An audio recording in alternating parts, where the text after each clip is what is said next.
Good morning, everybody. Thank you very much for joining us today.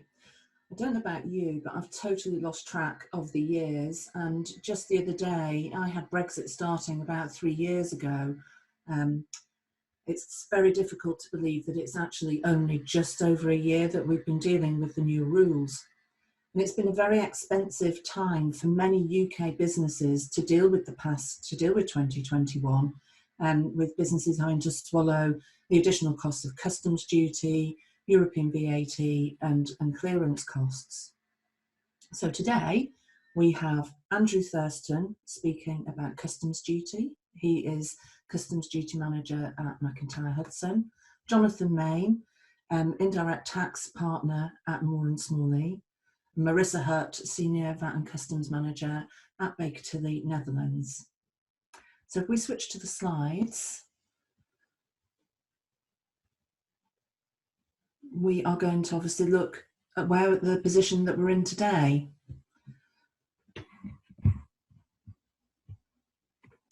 So today we're going to look at the challenges and risks that happened in 2021 for both VAT and customs duty. We're going to look at the proactive solutions that businesses are searching in 2022 to get rid of that extra expense. We're going to start off by looking at what the perfect cross-border trade would look like. We're going to talk about VAT for UK businesses and European businesses. We're going to look at Northern Ireland. We're going to look at how we can minimise customs duty. We're going to also have a look at the rules of origin, which are really important this year because they're really coming into force, and how the free trade agreement was implemented. We're also going to look at plastic packaging tax, which is coming in the 1st of April and could be akin to a mini Brexit for many importers.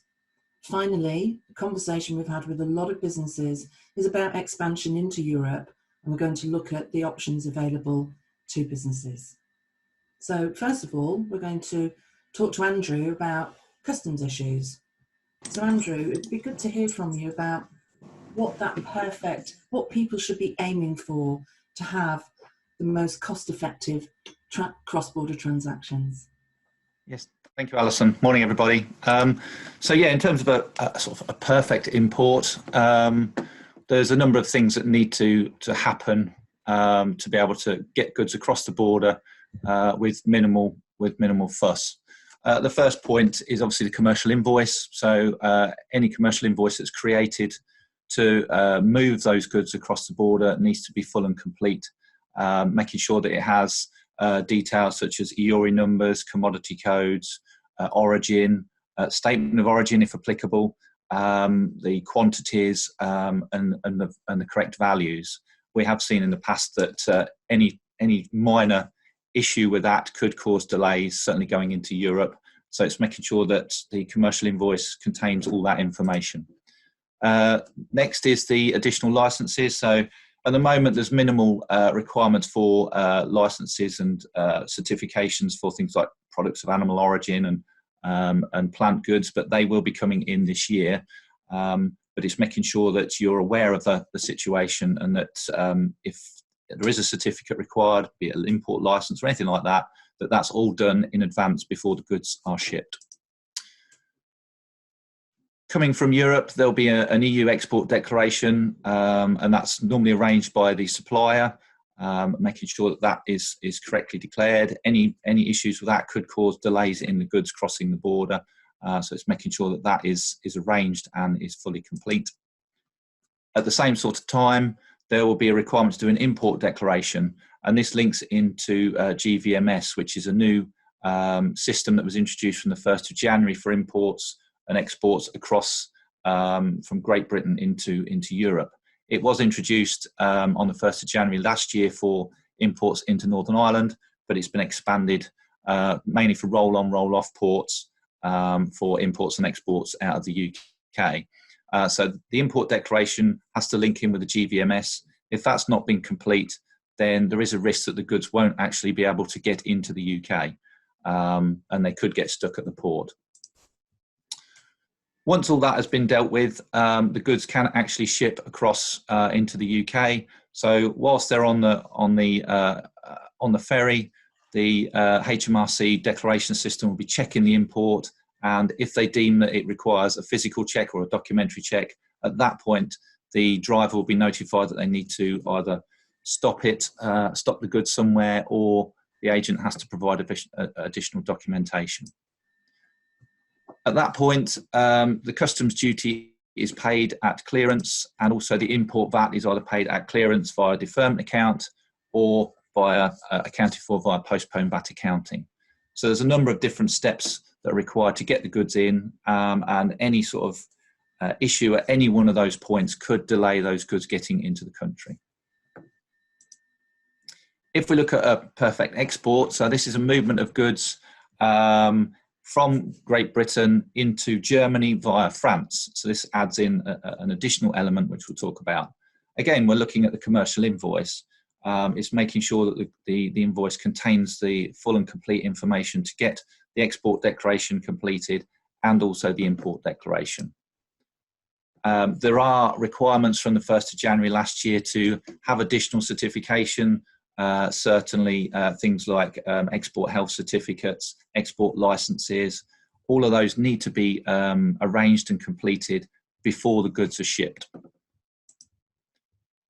Once all that's ready, the UK export declaration, usually arranged by getting a customs agent to do that work for you, will need to be declared before the goods leave the country. Again, if that's going via roll-on, roll-off port, that links in with GVMS. So it's making sure that all that works in unison. So if your consignment is part of a consolidated or groupage load, there'll be one declaration for that lorry, but with multiple export declarations that link into that. And if any one of those is incorrect, that could delay those goods getting across the border. Because the goods are going into France through to Germany, there will be a requirement for a transit movement to move those goods under customs suspension through France into Germany. So that requires the additional element of a transit movement via the NCTS system. Again, the customs agents will do this, but they will potentially require an additional cost. If you're doing this on a regular basis, it might be worthwhile considering getting a transit guarantee and doing this work yourselves. But normally that will be the agent that does all of that. Once all of that has been dealt with, the goods can actually then ship across the border into France. On arrival into France, if the goods are animal and plant origin, there will be a requirement to report to the nearest border control post so that the goods can be checked. We have seen in the past that goods just go straight through, arrive at the next country and then get stopped there because they've not been presented to the first border control post. So it's important to understand that if you're dealing with these sorts of goods, that you do that correctly. Once it's been cleared through the border control post, they can then move on into Germany. At that point, the transit movement is closed on the NCTS system, and the export declaration to get the goods into Germany is completed. That accounts for any customs duty and import VAT. So like you can see, there's a number of different elements that could cause problems. It might be just one element missing on a commercial invoice, or the transit movement not being closed correctly. There's a number of elements that could cause problems with that supply. But if everything goes according to plan, that's the perfect export. So that's what we're aiming for, isn't it? That system being followed, and there are a number of steps in there, which means it's far from perfect, it's far from easy, but once you get there, then it should lead to a lot calmer trading conditions. But obviously that's not what a lot of businesses have experienced, is it, in the last year? And I think, Andrew, you're going to explain some of the biggies that have been cropping up. Yeah, so in terms of common issues, last year saw the implementation of a delayed declaration procedure. A lot of companies have potentially used it without even realising. We've come across a number of companies experiencing situations with, mainly with fast parcel operators, using this to manage their import controls. So if you look at your C79 or postponed VAT statement, you can normally identify these sorts of measures by checking the import date against the date of the declaration. We've seen 5-week differences between those two dates, and that suggests that agents have been using the delayed declaration procedure themselves to get the goods in and clear at a later point. So it's just making sure that you check your statements, make sure you're accounting for the VAT at the right time, because there is, and that declaration has been submitted. We have seen companies use the delayed declaration procedure without even knowing, and now they're in a position where they have to get the declarations submitted because the original 175 days has now passed, and the goods are now classed as smuggling. So it's just making sure that, if you've got any imports where the VAT should have been paid, but it's not shown on a C79 or PVA statement, those are the ones that have potentially been put through delayed declarations without even knowing. Next one, which I touched on earlier, was commercial invoices, making sure that if you're generating a commercial invoice, you're providing the full and clear information. We have seen issues in the past with missing EORI numbers, or the failure to put a statement of origin on has meant that the goods have been accountable for customs duty. One of the big issues that we've had is where you've got three parties within the supply. So company A in Europe is supplying to company B in the UK, who are declared as the importer, but the goods are going direct to company C in the UK. We've had issues where company C have been declared as the importer incorrectly, purely because the commercial invoice doesn't clearly show who the actual importer should be declared as. So it's just making sure that the invoices are clear so that the agent understands who needs to be declared, what needs to be declared. Another one that we've come across recently is the use of the dummy EORI. So the GBN 00007. That one is used by fast parcel operators to get the goods through. It clears it to that company's name, but it doesn't create a C79 or PVA statement. So we've had questions from companies, how do we reclaim that import VAT back? So HMRC say that fast parcel operators don't need to amend the import declaration. Purely the importer can reclaim the VAT using the disbursement invoice that's received from the agent, so the invoice that confirms the amount of import VAT that was paid. That is the evidence that's required to get the VAT put through your VAT return, either via the C79 process or PVA. Other issues that we've seen companies experience, DDP imports into the EU, obviously needs an EU EORI. It's making sure that you've got that in place before you ship the goods, otherwise they won't get cleared. Other issues, importing into certain member states. We've seen certainly companies importing into Germany, where the EORI that's the EU EORI shows a UK address. Germany are checking those and rejecting those. So we've seen issues in that respect, and also specific requirements in certain member states causing delays. So local requirements for registration of pharmaceutical goods, for instance, and that causes delays and also rejections because those requirements haven't been met. So it's just understanding when you're importing into the EU, is there anything additional that we need to worry about before those goods arrive in that country? So we've got a few top tips. Firstly, review the benefits of customs procedures. So last year was just getting the goods into the country. We're now looking at what can you do to manage your duty liabilities, which we'll talk about later. So it's just what customs procedures are available, what is my supply chain, how can I manage the duty liabilities better going forward. Next step is looking at your commercial invoices. Do they have the full information as I've talked about? Request clearance instructions by fast parcel operators. So if you've got an account with a fast parcel operator, you can ask that they don't declare anything until you've provided instructions to them.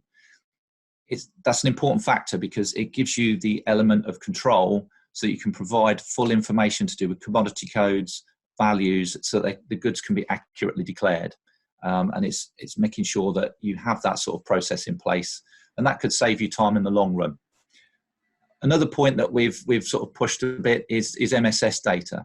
So MSS data is import and export data that is available to HMRC. That's what they use to audit businesses, and that's the declaration data that's archived after 24 hours. So companies in the UK can apply to receive that either on a monthly basis, or they can get historic reports going back 3 years. It's certainly something that's worth considering because it provides all the data in a spreadsheet that can be easily audited and can be used as part of the checks on customs declarations. And that follows on to the next point.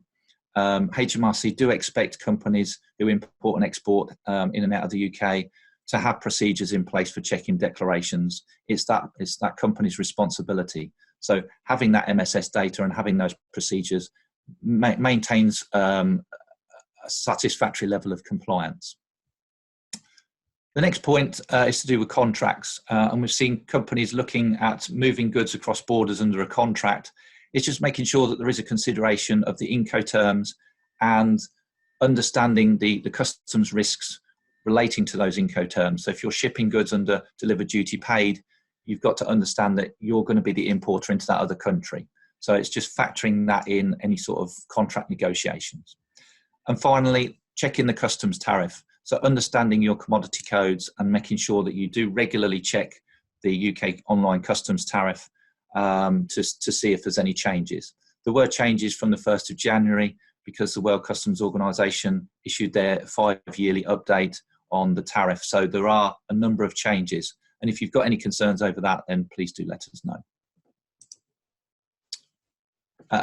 Yeah, I forgot about this one. So this is the MSS data that I was talking about. So this just shows you the sort of information that is available, gives you details of the entry numbers, customs procedure codes, commodity codes. So that's certainly useful if you're looking at multiple imports within a customs period. Thanks, Andrew. I think the point you made about the delayed declarations, the 175 days being over now, and businesses having to rectify that and put their declarations in, it's a really big problem, isn't it? Because you were explaining that you can't use postponed VAT accounting to deal with that VAT. So if there are delayed declarations that are now late and have to be made, have to factor in that VAT as a big cash flow issue. Yeah, the HMRC have said that if you're submitting a declaration after the 175 days, you're breaching the temporary measures, and postponed VAT accounting cannot be used for those. So yeah, if you've got imports that you've not declared, there is that cash flow issue because you've got to pay the VAT via deferment or pay the agent to pay that on their account. Thank you. So now we're going to head over to Jonathan and Marissa to talk about VAT. Good morning, everyone. For those who don't know me, I'm Jonathan Main, as Alison mentioned, start of VAT and Indirect Taxes partner in MHA Moore and Smalley, part of the MHA network in the UK. We've got about 10 minutes, which is nowhere near enough, of course, but we're trying to provide an overview of the most common issues that we're dealing with. And Marissa and I have got a bit of a double act about to head off on echoing what Andrew's talked about from what an perfect import and perfect export looks like, from documentation, completion of the right paperwork, payment of the right amount of duty, the common issues to overcome, tackling a similar journey from a VAT perspective. And we're going to start, as the slide indicates, with Marissa, looking at the movement of goods out of the EU and into the UK. And just to flag, obviously, that when we say UK, there is going to be both GB and Northern Ireland incorporated within that, but we're going to cover Northern Ireland separately in a few minutes. So for the moment, we'll focus more generically on the UK. So Marissa, over to you. Thank you very much, Jonathan. Yes, of course, if goods are moving from an EU country into the UK, the question is, do you or do you not have VAT reporting obligations in the country of departure? That's the first thing and the first question that you must ask yourself. If you, for example, are selling goods to a customer in the UK and the goods are moving, let's say, from the Netherlands to the UK, you have a VAT reporting obligation in the Netherlands to report that export sale. Then it is very important that you are aware of the conditions to apply the zero VAT rate on those sales. because you can only apply a 0 VAT rate on those sales if you have proof that the goods left the EU and went to a non-EU country like the UK. Then the next thing that is important is to question yourself who is responsible for the export of the goods, so for the customs declaration out of the Netherlands. Is that you as the supplier, or is that your customer? It all depends on which Incoterms you, of course, agreed upon with your customer. If you agreed on an Incoterm as X works, you as a supplier are not responsible for the customs clearance of the goods out of the EU and out of the Netherlands. Your customer is. In such a situation, it could become difficult for you as a supplier to get proof of export. So be very careful when you are exporting goods out of the EU to the UK that you have sufficient proof in order to substantiate the application of that 0 VAT rate on the sale. In order to export goods out of the EU, you of course need an EORI number to communicate with the local customs authorities to do the export declaration. Jonathan, the goods are arriving in the UK. What then? Yes, thanks, Marissa. So putting aside the points, obviously, Andrew very comprehensively covered in the presentation just before, and certainly ones that we're seeing with clients that we deal with across the UK. So your goods have arrived here.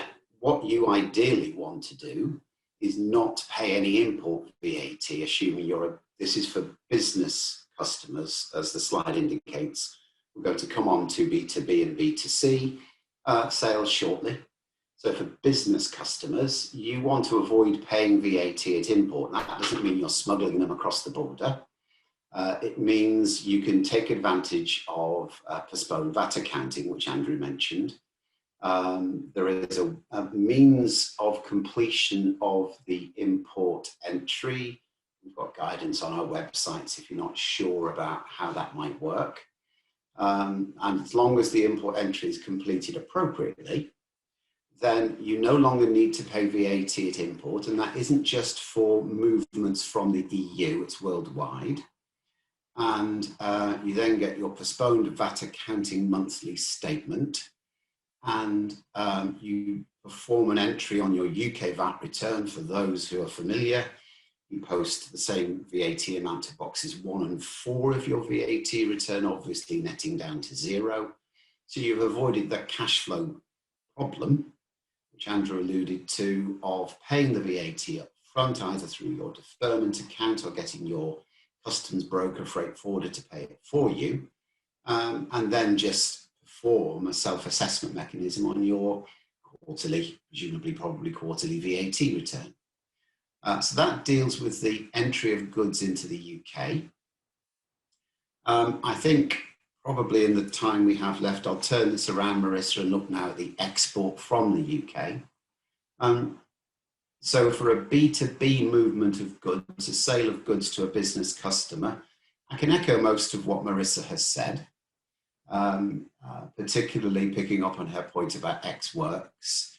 It's a very common conversation with clients that you need to be careful, because if you're selling goods X works, from an Incoterms, risk, freight costs, all of those aspects, of course, X works is great. Because you are no longer responsible for the goods after they leave your factory gate, so to speak. But you do need to make sure you've got proof of export. HMRC in the UK routinely pick this up, routinely assess for VAT, which can then be very hard for you to collect from your customer, particularly since HMRC can assess for the past 4 years worth of VAT. The other point I've seen a lot with, particularly in the clothing sector, but I'm sure it crops up elsewhere, is where you get involved in an indirect export. So you are selling to a UK buyer who's consolidating and moving goods to an EU warehouse. And the buyer of your goods will quite commonly say, well, you ship them straight to our Dutch, German warehouse, let's say, and don't charge us VAT because that's an export. Well, no, it isn't. Not if you're selling to a UK business customer, or at least it's not certain that it is. HMRC's guidance, as is the case quite often, is not brilliant and would potentially be easily picked up by HMRC as saying, well, you've sold to a business in the UK, you can't zero rate that movement of goods. So you need to be careful, and you need to make sure that you understand who you're selling to and the basis on which you're selling to them. I think at that point, Marissa, perhaps back to you, dealing with now B2C supplies. Yeah, let's first do the import into the EU. That's also a good one, of course. Exactly. Yes, because of course, when the goods are coming from the UK and they are arriving in the EU, the question is, again, who is responsible for the customs clearance of those goods into the EU? If you agreed as a UK supplier with your customer a DDP Incoterm, it means that you as a UK supplier are responsible for the customs clearance of the goods into the EU. In order to customs clear those goods, you need to appoint an indirect customs representative. That's the first thing. Otherwise, the goods cannot be cleared into the EU. Then the next thing is that you will need an EORI number in an EU country. And you need to figure out whether or not you have a VAT registration and reporting application. If you are, for example, importing goods in your name into, let's say, the Netherlands again, import VAT will be charged, but of course you're not keeping those goods, you want to sell them. So if you would sell them to a German business and the goods are moving from the Netherlands to Germany, you have an intra-community sale of goods and you will have a VAT reporting obligation in the Netherlands. So you must be very, very carefully considering the Incoterms that you apply and then whether or not you have VAT reporting obligations into the EU country of import. If you have customers around the EU, so in multiple EU countries, it's also good to question whether or not you are going to use one EU country for import and sell the goods from that EU country to the other EU countries and also move it like that, and not import in every EU country. Because if you move in the different EU countries, you could have VAT obligations in all these countries. And that could be something worthwhile thinking about because that's a costly operation. And just using one EU country as import country and then from there move it onwards and sell it onwards is often the solution in practice to make sure that your VAT obligations are as less as possible. And also therefore the cost for the VAT reporting and registration and compliance. Then, of course, a distinction must always be made in B2B and B2C customers, Jonathan. And if we then talk about the EU, on July 1st, 2021, the EU implemented new e-commerce legislation, which is very important, especially also for UK suppliers, as there is a lot of trade between the UK and the EU. If you are selling goods to consumers, the question always is, are you selling these from stock located in an EU country, or are you selling these from the UK and are these goods also moving from the UK directly to EU consumers? Simplification systems are implemented, which are called the import one-stop shop system and the one-stop shop system. But both systems have limitations. It can make things a lot easier, but you must make sure that you know the exact conditions and when and how to apply those. For customers, and especially for B2C customers, it's always very welcome if the price that they pay in your web shop, for example, is the price that they have to pay and that there are no additional charges. And these import one-stop shop system and one-stop shop system can help you with that. Jonathan, how is it working in the UK now when goods are sold to consumers? Because you changed your legislation as well last year, for January 1st, right? We did indeed. I was smiling just then because I remember, Marissa, at presentations you've done in which what you've just talked about would take 45 minutes and we're still rushing. So one point to note, I think, is that we've got lots of material on our respective websites, MHA and Baker Tilly, which I would highly recommend if this is something that's ringing an alarm bell that you're moving goods cross-border to private non-business customers between the UK and EU in either direction. Please do look that up because it would be more comprehensive than we can hope to cover just now. But to pick up on your point, Marissa, helpfully, I suppose, I ironically or sarcastically, whichever, we changed our rules at a different point to the EU. The EU deferred a change which had originally been scheduled for 1 January 2021, I think because of COVID was what I recall, and the need to provide a bit more time for people to get a grip of the changing rules. But the UK, no, we introduced the rules on 1 January, 2021, and they're not quite the same as the EU rules. They're similar. So in very short order, if you're an EU-based, or indeed any country outside the UK based supplier shipping to a customer in Great Britain, from the EU to Great Britain because of the special status of Northern Ireland, which we'll come back to. So EU to GB to a private customer, there is no longer an import entry, or no, that's not quite true. There's no longer a requirement to pay VAT at the point of import. You still need an entry from a control of goods perspective, but there's no longer import VAT payable. Instead, there's sales VAT on the supply in the UK. At or below £135 retail price. And who pays that VAT depends on how it's sold. So the marketplace comes into play. So let's say you've got Amazon involved as the marketplace advertising your goods for sale and fulfilling the order. Then you as the overseas supplier don't pay that VAT, Amazon does. And as would most likely be the case, Amazon won't import the goods for you, so you may well be required to move stock and hold it in the UK. So you then have the need, if it's a bulk movement of goods into the UK, to pay that import VAT on a movement of goods that's many multiples of £100 worth of retail sale of goods. So you would be importing that, and you would be required to register for VAT to deal with the import in that situation.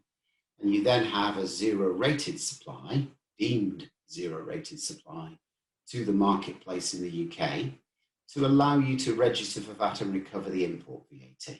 Again, you can use postponed accounting for that. If you don't sell through Amazon and sell through your own website, then you would be required to register for VAT in your own right to deal with that supply. One key difference, and I'll leave it here, I think, just don't have the time, is that the rules that Marissa's mentioned aren't mandatory in as much as you can still deal with them as a movement of goods and an import by the customer, should that be an option you think is commercially viable. In the UK, that option doesn't exist.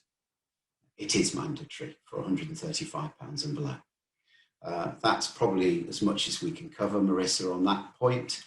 The penultimate bullet point on trade within the EU, I suppose simplification, triangulation might be a good point to pick up, and the absence of that. Now you've touched on it already in what you've mentioned. Yeah, of course. One thing to keep in mind is if you own goods in the EU, which are already located in the EU, and you are selling those B2B, that there are conditions for applying the zero VAT rate. And we've recently seen, for example, the Dutch tax authorities auditing clients on the application of the zero rate. On, for example, if you're selling goods which are located in France and you're selling those to a Spanish customer, B2B transaction, you apply a French zero VAT rate, it must always be supported with proof. A valid VAT identification number must be available and proof of transport must be available. And of course, indeed, triangulation. Before that was easily possible while the UK was still part of the EU, but you now must very carefully consider whether or not it can be done and whether or not you need a VAT identification number, because that could help you prevent having to register in other EU countries, depending on the exact circumstances of the deal, of course, and the trades that you are dealing with at that point. Yeah, indeed, Jonathan. Yeah. One other point I see, actually, just very briefly, is the removal of the simplification for the installation of goods has tripped clients up to not appreciating that they now may well need to register or have difficulty with the recovery of local VAT. Yeah. Can be an issue too. Electronic services, again, we have a mismatch. If you want to cover the EU rules just quickly first, and I'll pick up on the UK side. Yeah, for electronic services, if you are providing these to consumers as a UK business, these services are subject to VAT, so taxed with VAT in the EU country where the consumer is living. And in order to report the VAT due, you can use the one-stop shop system. So it is not that difficult. As a UK company, you can choose in the EU country to register for the one-stop shop system and report the EU VAT due in the different countries through that one-stop shop system. But Jonathan, as the UK is no longer part of the EU anymore, you are not part of our one-stop shop returns. Not anymore. No. So in the UK, Jonathan, how does it work now if a Dutch business is providing electronic services like selling apps or music or online books to consumers in the UK? So in terms of two things probably. Just to mention, there is no difference for services between GB and Northern Ireland because Northern Ireland is only within the EU for trading goods, so the whole UK is covered at this point. For a non-UK supplier of services, you would need to register for VAT in the UK to deal with the requirement to pay VAT on the consumption of those services in the UK. But as I mentioned, the UK's take on what is covered is more restrictive than the EU in that we only require a registration for electronically supplied services in the round. Whereas the EU rules, Marissa, require a registration for any B2C services, I believe. Yeah, all B2C services which are subject to VAT in another EU country, for example, I think you can report them through the one-stop shop return, so that makes things a lot easier. It all depends a bit on the service that you are providing. Yeah. And I suppose finally to mention, since you have a free choice, unlike goods which are driven by the place the goods are located, for services you do have free choice. Most clients in the UK therefore would logically choose Ireland, I suppose, because it's simplest that the VAT systems, while not the same, are quite similar, and that does make it more straightforward to deal with your registration requirements. And I think that's us covered, Marissa. I think so. Back to you, Alison. Thank you very much, and I have to say it's very impressive to cover what is an absolute complex minefield in that time, and we're seeing the residue of lots of issues coming out of VAT issues in Europe from 2021. I think now we're going to move on to Northern Ireland. Our colleague Angela can't make it today due to her family having COVID. Before the webinar, to find out what was happening with her over there, because I've seen Andrew spending hours and hours helping clients to deal with entries into Northern Ireland, which is obviously causing much frustration for GB businesses as they try to deal with their everyday workloads. Whereas Angela was quite seems very, very calm over there, didn't it, Andrew, from what she was telling us about, that they're all quite settled with it and not seeing many Brexit issues. No, that's what she was saying. Yeah, certainly it was a surprise to hear that they'd not experienced many queries to do with the new measures that have been put in place. So yeah, from a GB perspective, we've had a number of companies have major issues getting their declarations done going into Northern Ireland. So in terms of Northern Ireland, it's still operating currently under the Northern Ireland Protocol. We're on a standstill arrangement with the EU at the moment. So it means that for the foreseeable, it's status quo. So what that does allow is the continuation of the UK trader scheme, more applicable from this perspective for GB businesses. So originally it was a temporary measure for GB businesses to apply for the UK trader scheme to get their goods into Northern Ireland and say that they're not at risk of being liable to going into the EU, therefore not liable to any customs duty. So that I'd recommend companies who are having to do TSS declarations apply for the UK Trader Scheme to sort of simplify that process somewhat. There is still the issue of Article 16 within the protocol. Although the UK have sort of threatened it, it's something that's, you know, it is there at the back of people's minds to sort of suspend any part of the agreement. So it's just to sort of encourage talks which are currently ongoing. As part of those talks, the UK published its The Way Forward document back in July last year, outlining what they wanted the protocol to sort of look like by streamlining trade. Obviously, there's been major issues with the additional paperwork required for SPS goods and products of animal origin. So it's trying to minimise those additional paperwork requirements for getting goods into Northern Ireland to facilitate trade. As a response to that, the EU sort of asked for an 80% reduction in checks on food products arriving into Northern Ireland. So they're agreeing in principle with what we're asking for, reduction for customs information.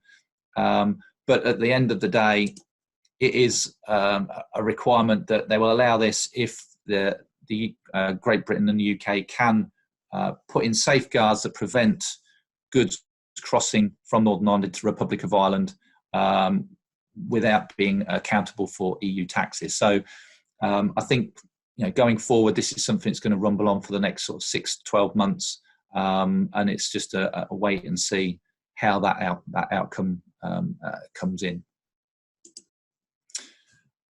One of the things that I did check on was, in response to what Angela was saying, was what's going on. So Northern Ireland businesses are generally quite settled in the new rules, as Angela had said.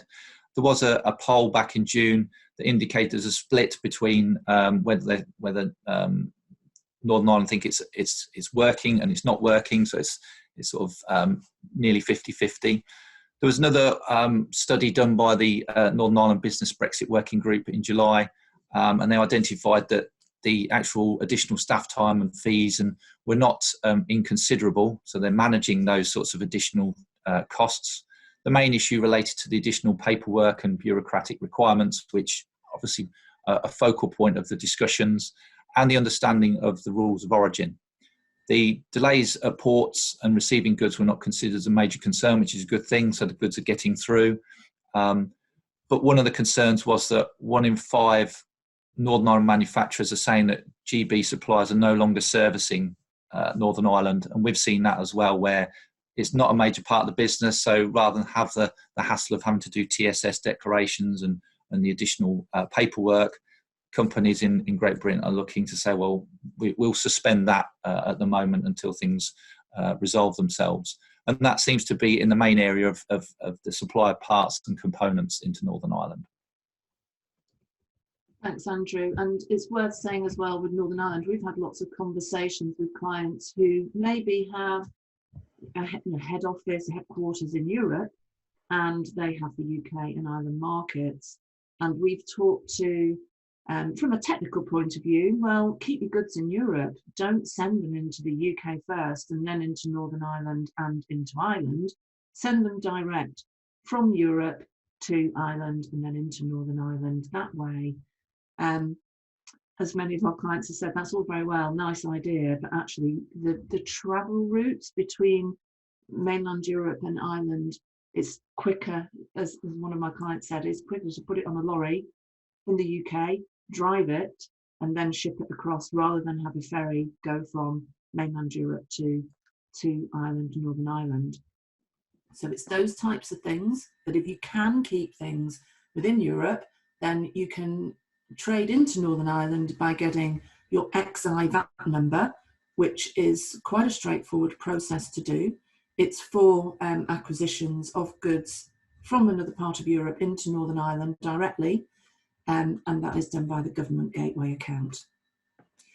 So if we move on to the next one, I'm conscious of time. We have been trying to answer your questions as we go through.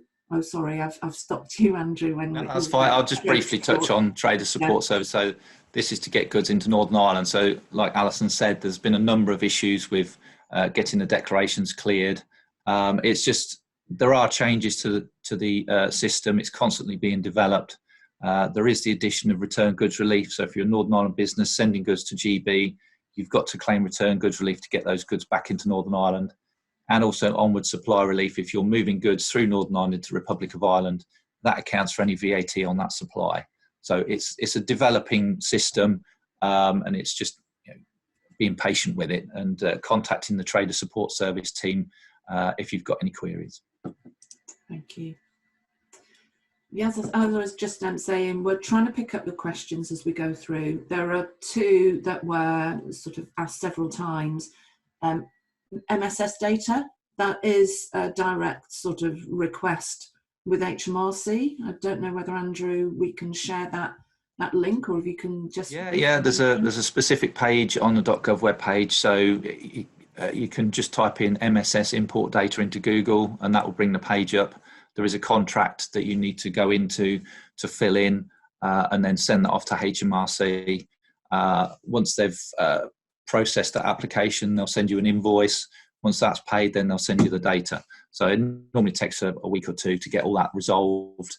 And then you know, if you're looking for historical, they'll provide that, or monthly, they'll provide it at the point of the following month.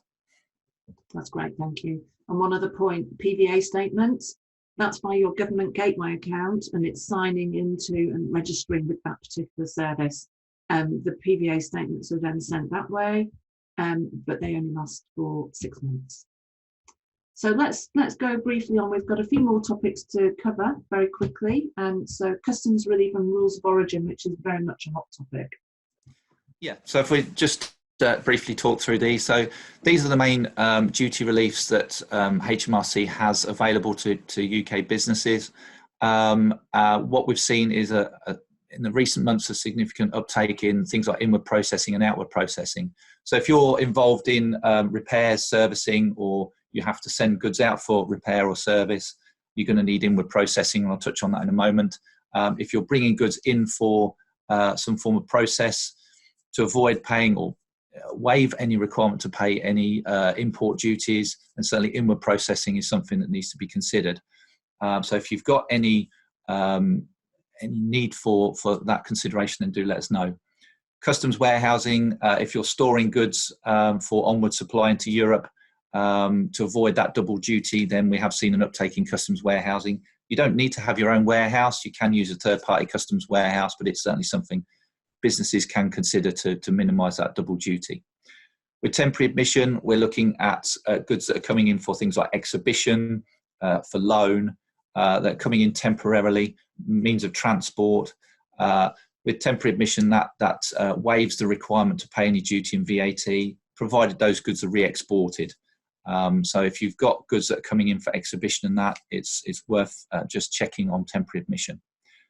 Return goods relief is important. So if you're sending goods out to the EU and they're coming back, they're either a rejected import or they've gone out on loan, then to waive any requirement for any duty and VAT on that return, you need to claim return goods relief.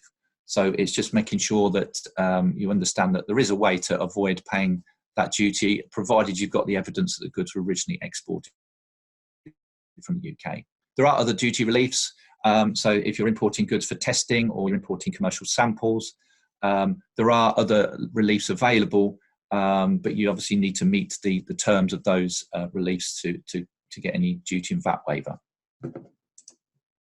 So if we take this as an example for manufacturing, so if you're manufacturing something that's, in this instance, chopped tomatoes, you're going to have a number of elements that go into that finished product.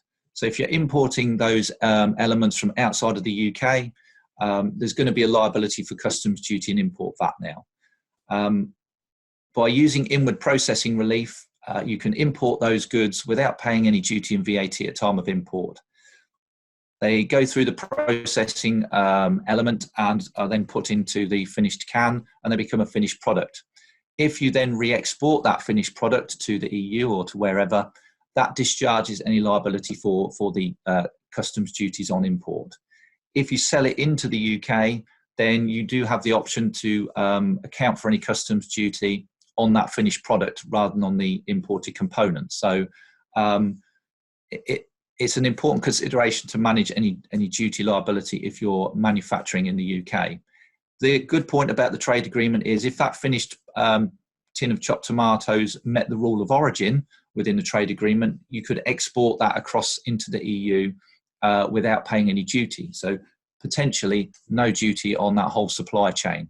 So if you do have this sort of supply chain and you want to look at ways and means to control or minimise your duty liability, then do let us know.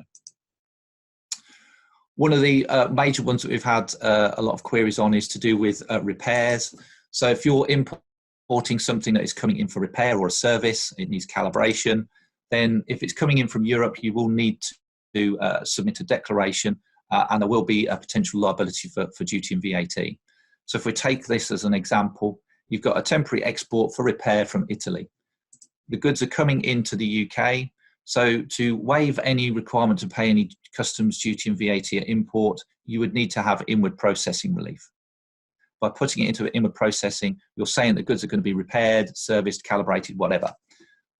Provided those goods are re-exported within the agreed throughput time, that discharges any liability for any customs duty and import VAT. So on re-export, provided you got the evidence that the goods have left the UK, that discharges any customs duties.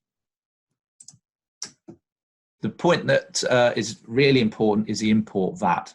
So if you're importing goods from customers at the moment without using inward processing and you're doing repair and servicing, you're potentially accounting for import VAT on your VAT return. There was a change in 2019 from HMRC's policy on import VAT, which meant that only the owner of the goods could reclaim that import VAT.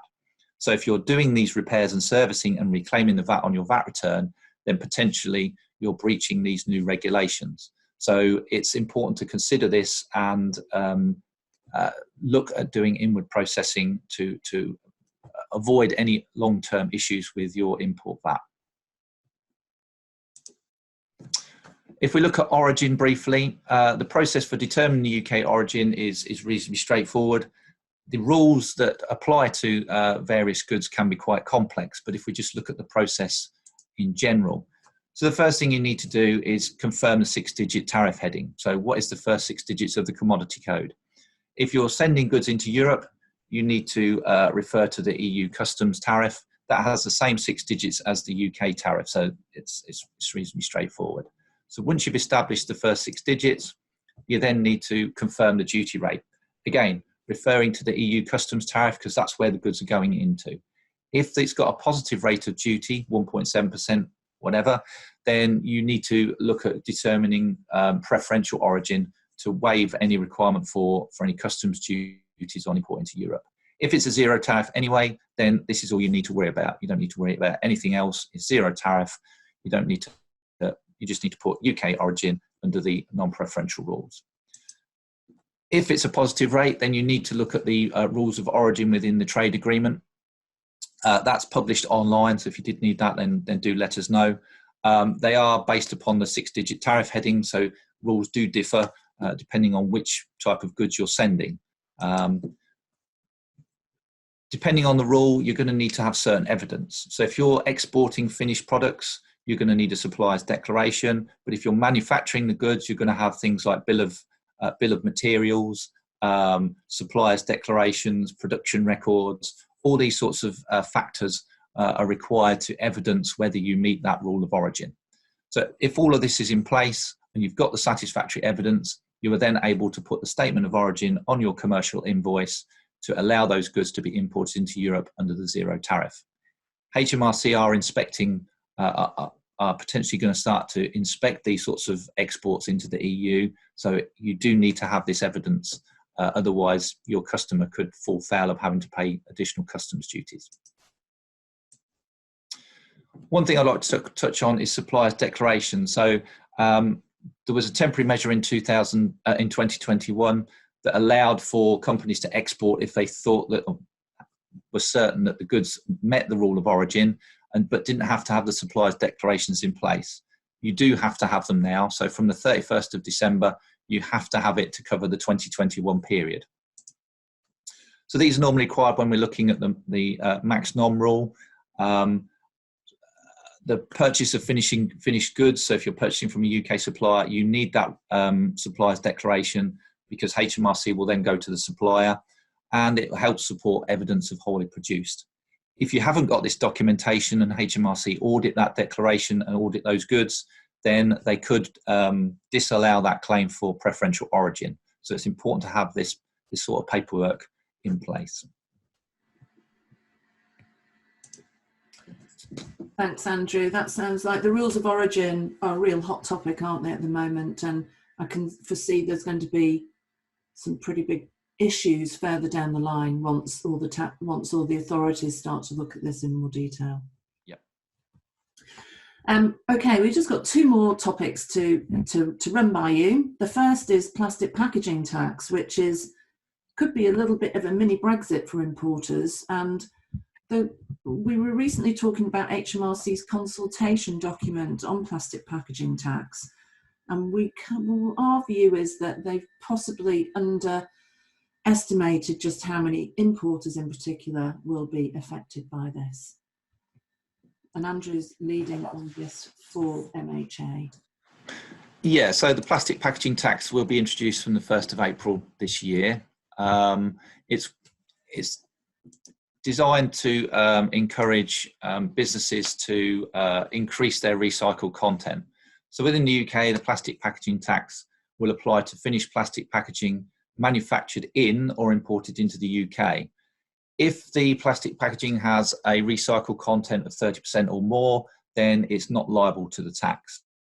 So it's to encourage the increased recycled content. The plastic packaging tax is calculated at £200 per metric tonne.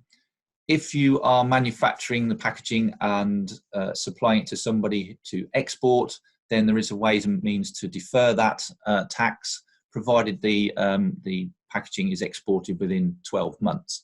There is no repayment structure within this tax. They are credits. So you pay the tax or you defer it. There are no repayments. The threshold for registration is 10 metric tonnes per rolling 12-month period. So you might not meet it in month one, but you have to keep looking at it. And if you get suddenly a big order that takes you over the 10 metric tonnes, then you do need to register by the end of that month. So it's a process that needs to be carried out on a monthly basis. How much plastic packaging have been manufactured or imported? Do we need to consider registration? So if the company expects to exceed the threshold, then it must pre-register. We are seeing a number of companies now looking at, well, we know we're going to exceed that 10 tonnes, get everything in place so that from the 1st of April we can register.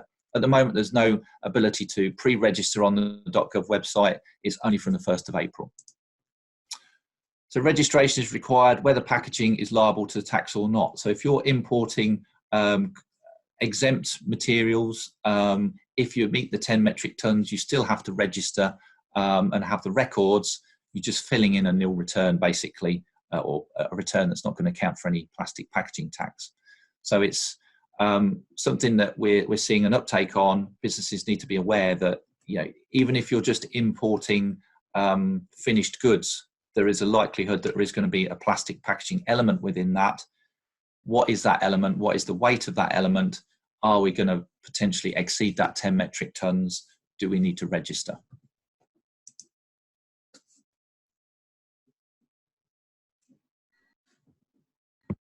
Thanks, Andrew. And for your information, Andrew reliably informs me that 10 metric tonnes of plastic is equivalent to 600,000 500 millilitre bottles. Just in case you're wondering, what does it look like? Okay, last couple of minutes is on European expansion. A question that we get asked an awful lot is, I now need to set up in Europe. Do I need an entity or a branch? So I would say, if you're thinking about this, your first port of call is our fabulous Baker Tilly Going Global guides. They are really good guide to what you would need, what the companies are, whether you need audit, how much it would cost, etc. And I'll show you an example of that in a minute. Other issues that you need to consider is the different tax treaties. You need to be mindful of dividend withholding taxes, particularly in countries like Germany and Portugal. Large corporates, 750 million plus turnovers, need to be mindful of BEPS 2 legislation, and particularly if they're in a low tax jurisdiction. For anything to do with BEPS and international tax, then my colleagues Chris Denning and Chris Daines, our international tax partners, are the people to speak to about that. And on the staff side, it's Richard Maitland. On anything to do with employees or human movements is Richard Maitland. I think probably the most important rule is that it's so important to have substance in any countries that you're setting up in. So that means addresses, premises, feet on the ground, staff, and a bank account. Letterbox companies are just a no-go in the current environment. And I think I've just seen a question and answer on that in the background. You need to ask yourself, do you need a local director? The rules vary according to different countries. For example, France is a little bit more lenient about it. In Ireland, you may need to have a security bond. In the Netherlands, and Marissa will pick this up in a minute, then a local director is very much required. Board meetings and decisions very much need to be in that country. Another point that we're finding a lot with the pandemic, with COVID, keeping staff is, well, which country are they working from? Because that can easily create a permanent establishment. And that can mean that there's an awful lot of additional cost that you haven't factored into that. The question that we as customs and VAT people will always ask you first of all is, what's driving that need? Can you still trade just using your UK entity and having the right type of representation with your, registered for VAT because you're selling DDP, getting the goods into Europe and then shipping from there? Things that then tend to back away from that, using the UK entity, is CE marking rules and whether you need to have a registered exporter authorisation so that you can export from the EU under free trade agreement rules. If we go to the next slide, that will show you the Baker Tilly Going Global guides. And if I could just quickly ask Marissa, we've worked together a number of times on setting up businesses in the Netherlands. What would you say businesses need to look out for? Yeah, the first question is, Alison, do you really need a business? Do you really need a separate legal entity in the Netherlands? And because from a VAT perspective, it's often not necessary. So that's the first question that you must ask yourself. What we have seen, of course, in the past months and actually the past year, is that setting up a separate legal entity in, for example, the Netherlands, you really need feet on the ground, as you already mentioned. You need an address and you need to have access to that address, etc., etc. And if you do not have all those things, even from a Dutch VAT perspective, the Dutch tax authorities will not consider you as being established in the Netherlands, which leads to other issues. So yeah, always answer the first question. Do I really need it or not? And is a VAT number and an indirect customs rep and an EORI number sufficient? Thank you. Yeah, thank you very much, Marissa. We've tried to answer your questions as we go through. I'm sorry, we're kind of fast forwarding ourselves because we've run out of time. We're really grateful for you joining us today.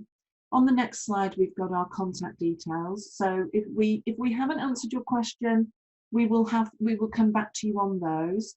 And if you need to get in touch with us, then we'd be delighted to hear from you, and our details are here. Thank you very much and have a good day. Thank you.